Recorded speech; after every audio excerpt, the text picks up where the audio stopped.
There are people who do not live their present life. It is as if they were preparing themselves, with all their zeal, to live some other life, but not this one. And while they do this, time goes by and is lost. Antiphon, 5th century BC. You are going to die, Walker. That's a strange way to start a letter, isn't it? I can hear you saying. Geez, thanks for the reminder. But why are you reading these letters at all? Why worry about building resilience and creating happiness now?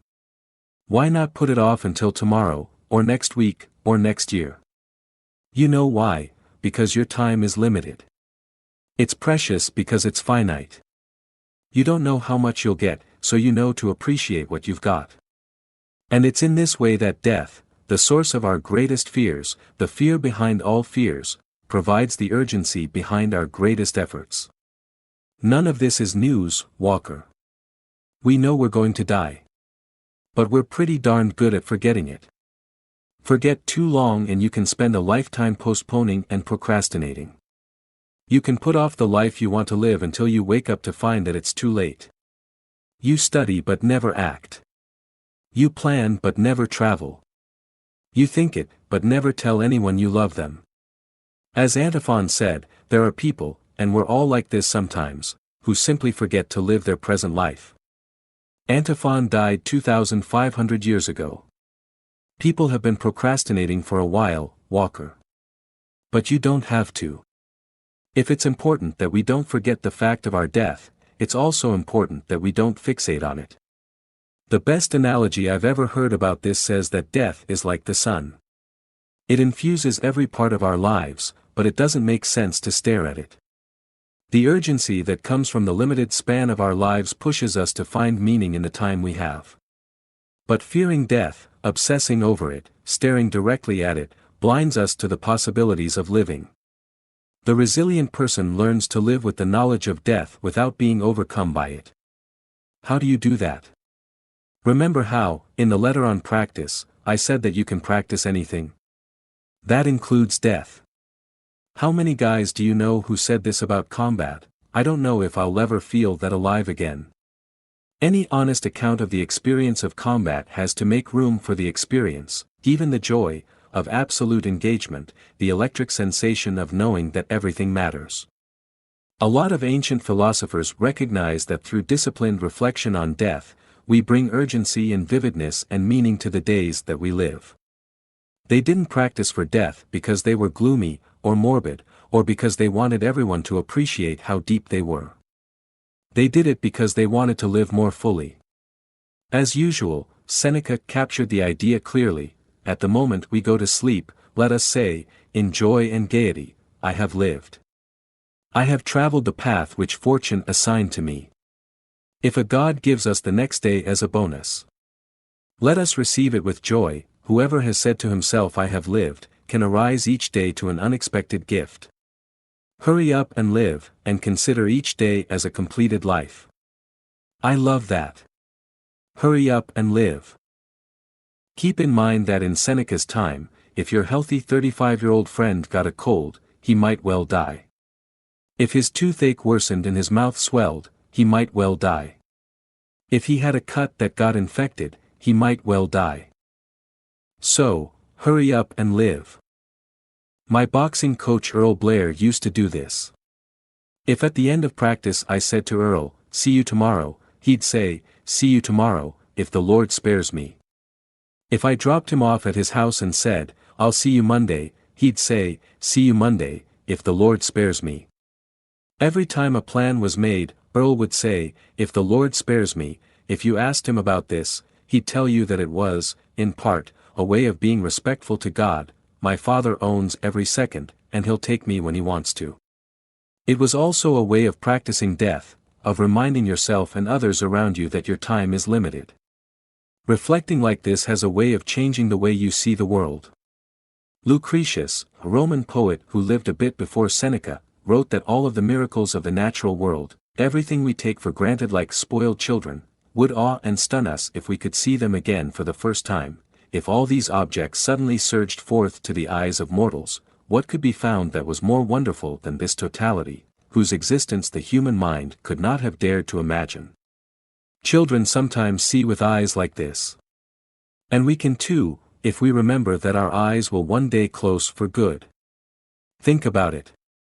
When do you see things most vividly and love things most intensely? Often it's when you first discover them, or when they're about to be taken away. We talked before about mental rehearsal and visualization. Seneca, Epictetus, and Marcus Aurelius believed in the importance of mentally rehearsing their own deaths. They recognized the role of fortune enough to know that it was impossible to predict the exact time or place they would die. At the same time, they knew that we can prepare for death, as we can prepare for any fearful thing. For centuries wise people have tried to follow their example. In 1569, Michael de Montaigne was a local lord in western France. He'd read the classics deeply, but his political responsibilities kept him too busy to pursue his passion for study. That winter, he was out for a ride when another horse smashed into his. He was thrown high into the air and then crashed down onto the road. To the servants who tried to carry his broken body back home, Montaigne seemed to be a man in unbearable pain, moaning and coughing up blood. But from the inside, it all felt remarkably painless. He later wrote, "It seemed to me that my life was hanging only by the tip of my lips. I closed my eyes in order, it seemed to me, to help push life out, and took pleasure in growing languid and letting myself go." At what looked to be the end of his life, he discovered, in the words of his recent biographer, Sarah Bakewell, that death could have a friendly face. But Montaigne recovered, and went on to live 23 more years. He retired from his political work and spent much of the rest of his days in his library, a tower room lined with 1,000 books, where he wrote the essays that made him one of the most revolutionary writers to ever live. And it might not surprise you that he spent a lot of that time thinking about death, how it was that coming so close to death had cured him of his fear, and how the rest of us might cure ourselves in a similar way. To begin to strip death of its greatest advantage against us, he wrote, let us take an entirely different way from the usual one. Let us rid it of its strangeness, come to know it, get used to it, at the stumbling of a horse, the fall of a tile, the slightest pin prick, let us promptly chew on this. Well, what if it were death itself? Does that sound morbid to you? Montaigne didn't think so. Premeditation of death is premeditation of freedom. He who has learned how to die has unlearned how to be a slave. In accepting that we are going to die, we gain a tremendous power over ourselves. Like all fears, the fear of death does its worst work when it knocks around in our mind. Fear likes to lurk in shadow. When Montaigne thinks, what if it were death itself? An earl says, if the Lord spares me, they put the bright prospect of death right in front of their eyes.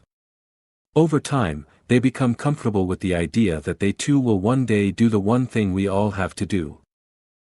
And while we're thinking about death, Walker, let's take a moment to think and talk about how we remember those who have died. Pericles was Greece's greatest statesman, and one of his responsibilities was to speak in memory of those who died in battle. His speech over the Athenian dead is still read and admired to this day. One line in particular stands out to me: heroes have the whole earth for their tomb, there is enshrined in every breast a record unwritten with no tablet to preserve it, except that of the heart. What lives on is not what is engraved in stone monuments, but what we have woven into the lives of others. Those who have lived with us become a part of us. We honor the dead by living their values. Through our efforts, we ensure that the good things they stood for continue to stand even when they are gone. Our actions become a living memorial to their memory. Your life carries forward the story of all those who shaped it for the good and who are now gone. And you can live in such a way that those after you will be proud to weave your life into their own.